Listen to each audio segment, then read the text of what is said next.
معزز سامعین، السلام علیکم ورحمۃ اللہ وبرکاتہ۔ میں آپ کے ساتھ ذکی اللہ خان اشاعتی بیودوی۔ ناظرین کرام، ایک اعلان من جانب جمعیت علماء ضلع امراوتی، قابل احترام ائمہ کرام و خطباء عظام، ہم سب خصوصاً عمائدین قوم و ملت اس بات سے اچھی طرح واقف ہے کہ لاک ڈاؤن کی نظر ہو کر ہماری قوم کے اکثر بچے دینی و عصری تعلیم سے دور ہو کر غفلت کی زندگی گزار رہے ہیں۔ لہذا ہماری قوم کا سرمایہ تعلیم ہی ہے۔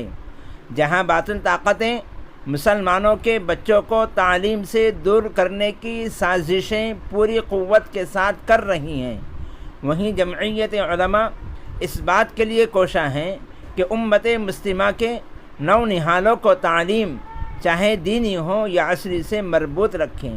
لہذا جمعیت علماء شہر و ضلع امراوتی نے 10 روزہ تعلیمی بیداری مہم شروع کی ہے۔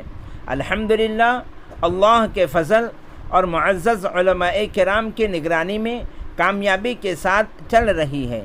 مناسب معلوم ہوا کہ ائمہ کرام و خطباء عظام سے جمعہ کی مناسبت سے درخواست کی جائے کہ آپ اپنا فرض منصبی سمجھتے ہوئے جمعہ کے بیان میں تعلیم کی اہمیت و افادیت اور اس کے چھوڑنے پر مضر اثرات آنے والی نسل پر کیا ہوں گے، اس عنوان سے جمعہ کے خطاب میں ضرور گفتگو فرمائیں۔